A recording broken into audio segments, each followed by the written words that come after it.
Bonjour mes chers amis, comment vous portez-vous aujourd'hui? Pour cette vidéo, pas d'introduction, pas de développement et encore moins de conclusion, car aujourd'hui nous ne débattrons pas de la vie païenne, mais je commence une mini-série pour expliquer les sabbats, et ça commence directement. Comme vous le savez sans doute, ou pas, nous nous approchons à grands pas vers l'une des 8 fêtes de l'année pour une partie des communautés païennes. Cette fête, pour ceux qui n'ont pas lu le titre, se nomme Lughnasadh. Lughnasadh peut être traduit par l'Assemblée de Lugh ou les Noces de Lugh. C'est effectivement ce dieu, Lugh, qui est à l'honneur lors de ces fêtes d'origine celte irlandaise. Mais attention, même si son origine est insulaire, Lugh est une divinité qui est connue et célébrée dans toute la Celtide. C'est ce que l'on appelle un dieu pan-celtique, c'est-à-dire qui est commun à tous les Celtes. De nombreuses villes portent son nom, comme par exemple Lyon, dont l'ancienne appellation fut Lugdunum. Mais parlons un peu de Lugh. Il est l'enfant des dieux Cian et Ethné, qui représentent l'esprit et la matière. Il est aussi le petit-fils de Balor, roi des Faumoirs. Dans le panthéon celte, Lugh est un peu le Big Boss, le dieu des dieux. Il représente l'intégralité des classes et est aussi le dieu des druides. Enfin, il est l'un des dieux des dieux. Avant d'atteindre cette fonction, le petit Lugh a dû faire ses preuves. Et c'est face à son prédécesseur que se trouve l'une des légendes les plus populaires du dieu Lugh. Essayons de résumer ensemble cette petite légende.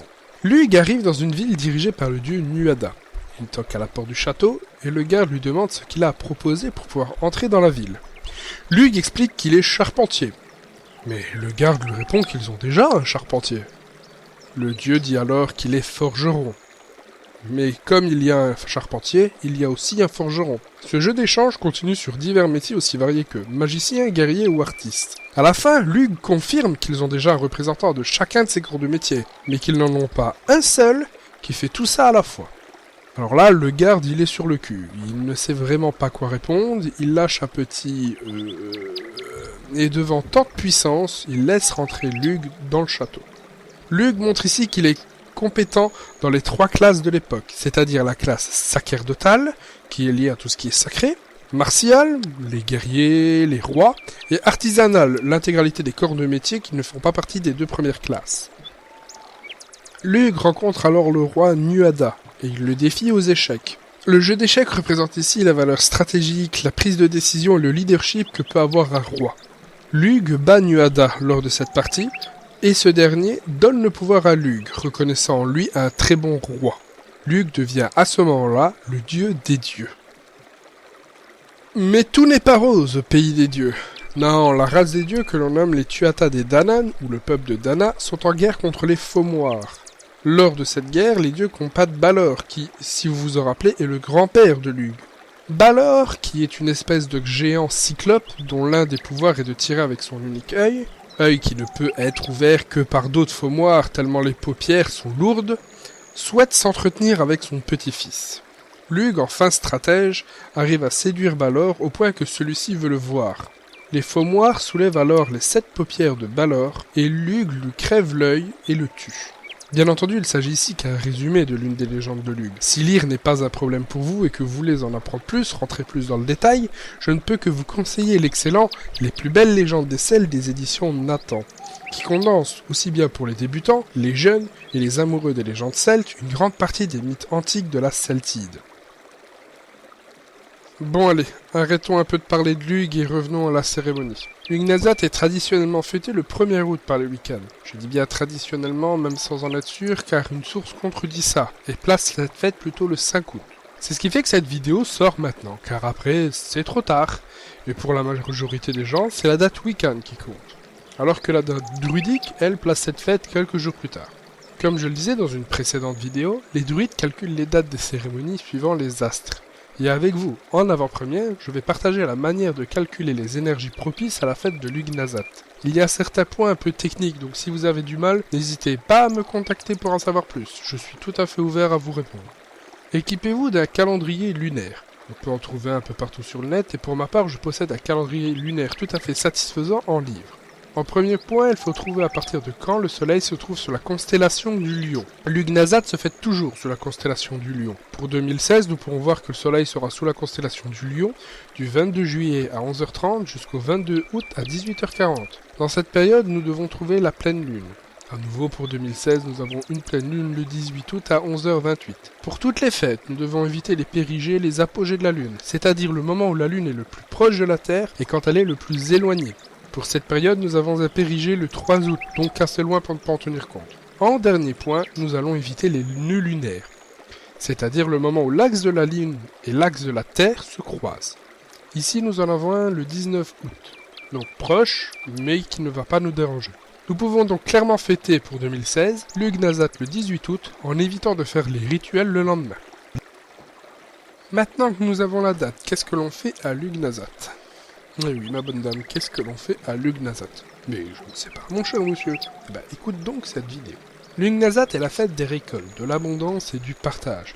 Traditionnellement, Lugh, une fois la bataille sur ses ennemis gagnée, rencontra un demi-faumoir du nom de Braise. Ce dernier, en échange de sa vie, apprit au peuple de Dana l'agriculture. C'est sur cette base, entre autres, que l'on associe Lugh à la fête des récoltes. Vu le thème de cette cérémonie, vos prières et rituels peuvent tout à fait être tournés vers Déméter ou Cérès par exemple. L'aliment principal pour l'Ugnazat est tout ce qui est à base de blé. Le blé, le pain, représentent un symbole d'importance, d'abondance, de partage et donc de l'Ugnazat. Il faut savoir que chez les Celtes, chaque fête est suivie d'un repas et que celui pour cette célébration est à base de tout aliment que l'on peut récolter à cette époque-là. La couleur de cette journée est le pourpre pour les Celtes, le jaune, l'orange et le vert foncé chez la Wicca. Mais pour les deux, le végétal à l'honneur est la rose. Maintenant, si vous souhaitez fêter l'Ugnazat chez vous et que vous êtes seul, je vous conseille d'inviter des amis qui sont croyants et qui croient en l'Ugnazat et qui veulent fêter l'Ugnazat, car il est mieux d'être accompagné pour une fête du partage que d'être seul. Et si vous n'avez pas d'amis croyants, gardez une partie de votre repas pour le donner à ceux qui en ont réellement besoin. Dans tous les cas, n'hésitez surtout pas à partager un peu de pain, ou plus si vous en avez les moyens, avec les êtres de la nature qui peuplent votre jardin. Vous rendez ainsi hommage à la terre, vous lui rendez une partie des récoltes qu'elle vous a données et vous pouvez la remercier pour l'abondance de nourriture. Prenez avec vous un épi de blé, au minimum un par participant si vous avez invité des amis. Si vous ritualisez, consacrez le blé et distribuez-le. Ce blé est à placer dans votre cuisine afin d'apporter l'abondance toute l'année chez vous. Ceux-ci sont quelques petits points que vous pouvez utiliser pour fêter l'Ugnazat sans souci. Bien entendu, n'hésitez pas à apporter votre petite touche et surtout faites quelque chose d'un peu plus grand parce que juste partager et faire consacrer un blé, c'est pas grand-chose. Une fois le rituel ou la cérémonie terminée, il est l'heure de passer à table. Il existe de nombreux sites qui peuvent vous donner des idées de recettes et j'en mettrai un dans la description. Et sachez que tous les plats qui utilisent les aliments de saison et d'office bons en avant seront mis le blé, le maïs, les fruits secs, les fèves et les légumes de saison. En viande, une volaille, un mouton ou un agneau est de bon augure, et si vous préférez le poisson, le saumon est une bonne idée dans tous les cas. Le repas doit être le plus long possible, et si vous invitez des amis, demandez que chacun prépare un plat qui sera partagé.